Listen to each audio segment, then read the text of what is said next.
أعوذ بالله من الشيطان الرجيم بسم الله الرحمن الرحيم وإذ قلنا يا آدم اسكن أنت وزوجك الجنة وكلا منها رغدا حيث شئتما ولا تقربا هذه الشجرة فتكونا من الظالمين فأزلهم الشيطان عنها فأخرجهما مما كانا فيه وَقُلْنَا اهْبِطُوا بَعْضُكُمْ لِبَعْضٍ عَدُوٌّ وَلَكُمْ فِي الْأَرْضِ مُسْتَقَرٌّ وَمَتَاعٌ إِلَىٰ حِينٍ وَقُلْنَا اور ہم نے کہا، یہ اللہ سبحانہ وتعالیٰ نے کہا، یا آدم، اے آدم، اسکن، تم رہو، انتا، تم، وزوجک، اور تمہاری بیوی، الجنتا، جنت میں، وَكُلَا مِنْهَا، اور تم دونوں کھاؤ اس میں سے، یعنی جنت میں سے،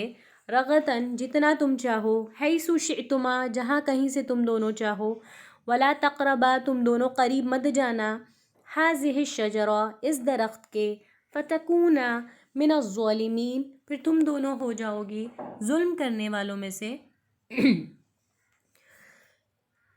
اب یہاں آرڈر یہ ہے اللہ سبحانہ وتعالیٰ کا کہ اے آدم تم رہو اور تمہاری بیوی، یہ سنگل کا صیغہ ہے اسکن، تم ایک شخص مرد رہو، یعنی آدم علیہ السلام سے یہ ایڈریس ہے۔ پھر کیا حکم ہے کہ تم دونوں کھاؤ اس میں سے، ٹھیک ہے، یہ دونوں کے لیے، ڈویل کے لیے ایڈریس ہے، کلا تم دونوں کھانا، رغدن جتنا تم چاہو، ٹھیک ہے، حیث شئتما جہاں کہیں سے تم دونوں چاہو۔ لیکن اس میں ایک سنگل کا جو آرڈر تھا وہ ہے اسکن کے لیے تھا، یعنی تم رہنا، اے آدم تم اور تمہاری بیوی۔ اب رہنے کی ذمہ داری چونکہ اللہ تعالیٰ نے جو زیادہ ذمہ دار شخص ہے یعنی آدم علیہ السلام ان کے ذمہ دار ڈالی، اس لیے ایک آرڈر جو ہے خاص آدم علیہ السلام سے ہے۔ اب دیکھیں اگر دو لوگوں سے ہم مخاطب ہوں گے اور کوئی ذمہ داری کی بات کرنا ہے ہمیں اگر، تو ہم دونوں میں سے جو زیادہ ذمہ دار جس کو ہم نے سمجھا ہے اس کو ہم مخاطب ہو کر کہیں گے، اور جو دوسری باتیں ہیں وَزَوْجُكَ الْجَنَّةَ اور وَكُلَا، اور تم دونوں کھانا اس میں سے جتنا چاہنا اور جہاں سے چاہنا، اور نہیں قریب جانا اس درخت کے، یعنی ایک کمانڈ جو ہے نیگیٹو میں ہے اور باقی 3 کمانڈ جو ہے پازیٹیو میں۔ ایک بات جو آدم علیہ السلام سے خاص ہے، باقی تیسری 3 باتیں جو ہیں دونوں کے لیے کامن ہیں۔ اب دیکھیں کہ اس میں جو ہے آدم علیہ السلام سے رہنے کا حکم ہے، رہنا جو ہے اس کے لیے اسکن آیا ہے، سکونت اختیار کرنا، اور بھی کئی سارے الفاظ ہیں جس کے لیے رہنا جیسے ہوتا ہے عاشا یعیشو، یتبوّا، الجا، مکث یمکثو، یہ سارے الفاظ قرآن میں رہنے کے لیے آئے ہیں۔ اور سکون کا اسکنہ کا مطلب ہوتا ہے کہ کہیں چلتے چلتے رک جانا اور ایسے جیسے کہ پھر چلنے لگنا، یعنی کچھ وقت کے لیے رہنا تھا۔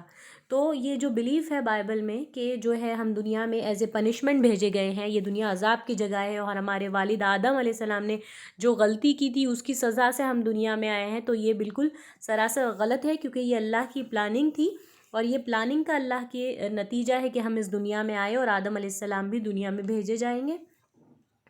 تو اسکن یعنی رہنا۔ اب اگر آتا کہ ہمیشہ رہنا تو آتا تھا اخلد، لیکن یہاں پر کیا ہے تھوڑے وقفے کے لیے رہنا، تو تم رہنا، انتا و زوجک، تم اور تمہاری بیوی یعنی حوا رضی اللہ عنہا، جنتا جنت میں، وکلا منہا، اور دونوں کھانا، منہا اس میں سے یعنی جنت میں سے، ٹھیک ہے، رغدن جتنا کہیں تم چاہنا، جتنا جیسے تم چاہنا تم دونوں کھانا، ٹھیک ہے۔ اور ولا تقربا هذه الشجرہ، صرف ایک حکم جو ہے نیگیشن میں کہ ایسا نہیں کرنا کہ قریب بھی مت جانا اس درخت کے، ولا تقربا هذه الشجرہ، یہ قریب بھی مت جانا اس درخت کے، قریب بھی مت جانا، جیسے بائبل میں آتا ہے کہ آدم علیہ السلام نے کچھ درخت میں سے پھل کھا لیا تھا اور پھر وغیرہ وغیرہ، اور قرآن میں بھی جو ہے یہ واقعہ تقریباً 7 ٹائم ڈسکرائب ہوا ہے، ٹھیک ہے۔ تو اس میں ہمارے لیے کافی کچھ لیسن ہے، سورہ اعراف میں بہت ڈیٹیل میں آیا ہے، وہاں پر ہذہ الشجرہ کی جگہ تلک آیا ہے، اس میں اور ڈسکرپشن زیادہ ہے، یہاں ہذہ الشجرہ کہا جا رہا ہے، یعنی بالکل درخت کو قریب لا کر بتایا گیا تھا کہ یہ درخت ہے اس کے قریب مت جانا۔ جب بھی اللہ قریب مت جانے کا حکم کرتا ہے، جیسے لا تقربوا الزنا، بے حیائی کے زنا کے قریب مت جاؤ، لا تقربوا المال الیتیم، یتیم کے مال کے قریب مت جاؤ، اب یہاں آ رہا ہے کہ اس درخت کے قریب مت جاؤ، چونکہ اس میں اللہ جانتا ہے کہ اگر کوئی قریب بھی جائے گا تو اس میں ٹیمپٹیشن زیادہ ہے، اس میں انسان کے لیے گناہ کے اندر ملوث ہونا، اس میں انڈلج ہونے کا اندیشہ زیادہ ہے، اس لیے قریب بھی مت جانے کا حکم ہوا ہے. ٹھیک ہے. پھر کیا ہو جائے گا؟ فَتَكُونَ مِنَ الظَّالِمِينَ، پھر تم دونوں ہو جاؤ گے ظلم کرنے والوں میں سے. ٹھیک ہے. یہاں پر بھی ڈویل کا صیغہ ہے. اب دیکھیں کہ یہ اللہ تعالیٰ کا حکم جو ہے دونوں شوہر بیوی کا رہنا وہاں پر جنت میں دونوں کے لیے کامن ہے. ٹھیک ہے. اور تکون من الظالمین پلورل آ رہا ہے، ظالمین آتا تو تم دونوں ظلم کرنے والے ہو جاؤ گے. ظالمین یعنی آدم علیہ السلام، حوا رضی اللہ عنہا، اور ان کے ساتھ جو ہے شیطان بھی شامل ہے. پھر جو مطلب نافرمانی کرے گا تو پھر ظلم کرنے والوں میں سے ہو جائے گا. ٹھیک ہے. اب ہم کو یہاں دیکھنا ہے کہ اللہ تعالیٰ نے جو دونوں کے لیے مرد اور عورت کے لیے کمانڈ رکھا ہے ایکول کمانڈ رکھا ہے. اس میں اب عورت کو کئی چیزوں سے مطلب دین میں بعض لوگوں نے کہا ہے کہ عورت بہت انفیریئر مخلوق ہے، بہت کمتر ہے، ناقص العقل ہے، ٹیڑھی پسلی سے پیدا کی گئی ہے، اور اس کی جو ہے گواہی جو ہے مطلوب نہیں ہے اور ایکول نہیں ہے مین کے. یہ بہت ساری ایلیگیشنز ہیں، لیکن ہم دیکھ رہے ہیں کہ اگر کوئی وہ انفیریئر مخلوق ہوتی ہے اللہ کی تو یہاں پر جو ہوتا ان کے لیے آدم علیہ السلام کے لیے کمانڈ الگ اور حوا رضی اللہ عنہ کے لیے کمانڈ الگ ہوتا. کیونکہ اگر وہ کمتر ہوتی، کچھ کیپیسٹیز کیپیبلٹیز اللہ نے اگر ان کو کم ہوتی تو دونوں کے لیے الگ الگ احکام ہوتے.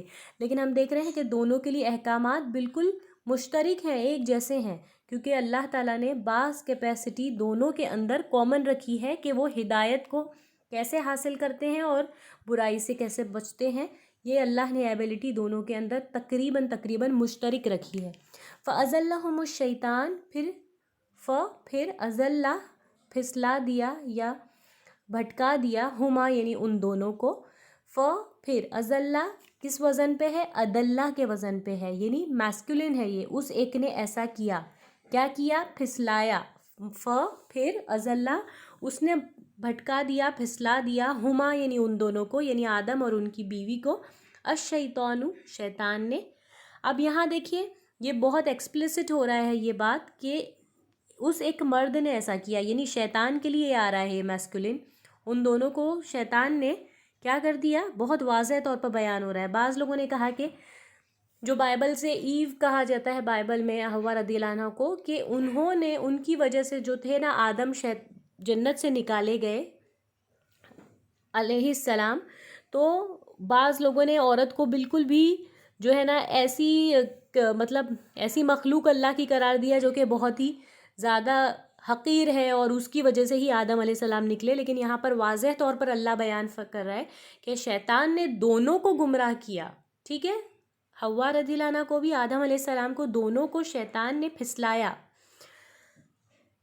کس کے بارے میں؟ انہا اس کے بارے میں، یعنی جنت کے بارے میں بھی یا اس درخت کے بارے میں. دونوں کو کیسے گمراہ کر دیا اس نے شیطان نے؟ انہا اس کے بارے میں، یعنی جنت کے بارے میں اور یا درخت کے بارے میں.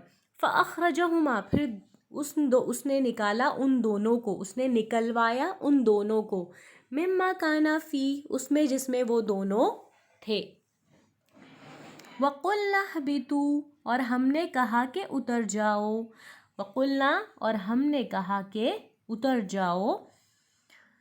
اہبتا یہبتو کا مطلب ہوتا ہے کسی اونچائی سے اترنا، ایک معنی ہوتا ہے، اور ایک معنی اس کا ہوتا ہے ایک بلند مرتبت سے اترنا. دونوں بھی اس میں شامل ہیں کہ جب آدم علیہ السلام نے گناہ نہیں کیے تھے تو وہ زیادہ افضل تھے اور جنت میں ان کا مقام تھا، یعنی ہم جانتے ہیں کہ جنت آسمانوں میں ہے تو وہ بھی بلند مقام تھا. ٹھیک ہے. تو وہ اترے، ہم نے کہا کہ اتر جاؤ. اہبتو یعنی تم سب اتر جاؤ. کون کون شامل ہیں اس میں؟ آدم علیہ السلام، حوا رضی اللہ عنہا اور شیطان. بعدکم لبعد عدو تم جو ہو، تم جو سب جو ہو وہ ایک دوسرے کے لیے دشمن ہو. بعد یعنی کچھ، کم یعنی تم سب، لبعد بعض کے لیے، بعض تم میں سے بعض کے لیے کیا ہے؟ عدو دشمن ہے. اوکے. وَلَكُمْ فِي الْأَرْضِ مُسْتَقَرٌ وَلَكُمْ فِي الْأَرْضِ اور زمین میں تمہارے لیے ہے مستقر، یعنی کیا؟ ٹھکانہ ہے، قرار کی جگہ ہے، مستقر ہے، ابوڈ ہے، ڈیسٹنی ہے، شیلٹر ہے، ریفیوج ہے. تو قرہ اس کا روٹ ورڈ ہے قوف را قرہ قرار پانا، رکنا، ٹھہرنا. اور الف سین تا جو ہے وہ چاہنے کی لگا، یعنی چاہنا کسی چیز، ٹو سیک سم تھنگ، کسی چیز کو حاصل کرنے کے لیے لگا ہے، یعنی تم قرار چاہو وہاں. وَمَتَاعٌ إِلَىٰ حِينٍ، اور کیا ہے زمین میں تمہارے لیے؟ پروویژن ہے، إِلَىٰ حِين، فار اے شارٹ وائل، کچھ وقت کے لیے تمہارے لیے وہاں ساز و سامان ہے. دیکھیں متاعن کا لفظ ایسا ہے جیسے کہ کچھ اسکرو ڈرائیور ہونا، کوئی اوزار ہونا، یعنی ایسی چیز جو ہم، ایسا پروویژن جو بہت ٹیمپرری ہو. متاعن کا جو لٹرل میننگ ہے، ایسا پروویژن بہت وقتی طور پر ہو. اور زمین میں کیا ہے؟ ٹھکانہ بھی ہے تمہارے لیے. اب ٹھکانہ کس کے لیے ہے؟ شیطان کے لیے بھی ہے کیا؟ نہیں، لیکن آدم علیہ السلام کے لیے ہے، ان کی وائف کے لیے اور ان کی نسلوں کے لیے بھی جو ہے اللہ تعالیٰ نے دنیا کو کیا بنایا ہے؟ ایک قرار کی جگہ بنایا ہے. ٹھیک ہے، جزاکم اللہ خیر.